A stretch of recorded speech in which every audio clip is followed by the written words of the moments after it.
അള്ളാഹുവിന്റെ റസൂൽ സല്ലല്ലാഹു അലൈഹി വസല്ലമ തങ്ങളുടെ മുന്നിൽ ഒരു സഹാബി കടന്നു വന്നിട്ട് പറഞ്ഞു, നബിയെ, കടങ്ങളാണ് നബിയെ, ദുഃഖങ്ങളാണ്, ദുരിതങ്ങൾ, ഇത് മാറാൻ എന്തെങ്കിലും ഒരു ദുആ പറഞ്ഞു തരണം. അള്ളാഹുവിന്റെ റസൂൽ സല്ലല്ലാഹു അലൈഹി വസല്ലമ തങ്ങൾ രണ്ട് കാര്യം പറഞ്ഞു കൊടുത്തു. ഈ രണ്ട് കാര്യം നിങ്ങൾ ആരെങ്കിലും ചെയ്താൽ കടങ്ങൾ മാറും, ദുഃഖങ്ങൾ മാറും, നീ കടക്കാരനായി മരിക്കില്ലെന്ന് നബിയുനാ റസൂലുള്ളാഹി. നമ്മുടെ ജീവിതത്തിൽ കടക്കാരനായി മരിക്കുന്നത് അത് വല്ലാത്ത ദുഃഖമുള്ള കാര്യമാണ്. അള്ളാഹു ഈമാൻ നൽകി അനുഗ്രഹിക്കുമാറാകട്ടെ. രണ്ട് കാര്യം പറഞ്ഞുതരാൻ. ചെയ്യൂ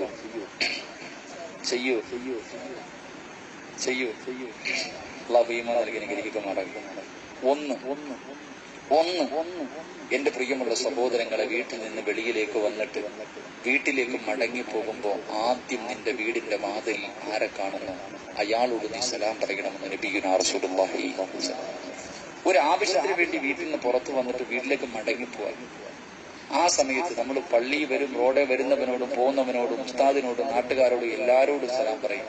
പക്ഷെ വീട്ടിൽ മടങ്ങി ചെല്ലുമ്പോൾ സ്വന്തം ഭാര്യയോട് സലാം പറഞ്ഞിട്ടുണ്ട്, വാപ്പയോട് സലാം പറഞ്ഞിട്ടുണ്ടോ? ചിലപ്പോൾ കതക് തുറക്കുന്നത് മകളായിരിക്കാം, മകനായിരിക്കാം. ഇന്ന് വരെ സലാം പറഞ്ഞിട്ടുണ്ടോ ഇല്ലയോ എന്ന് നിങ്ങൾ തീരുമാനിക്കാം.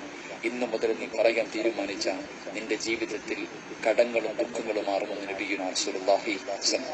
ഇൻഷാ അല്ലാഹ് ചെയ്യൂ. ഇൻഷാ അല്ലാഹ്.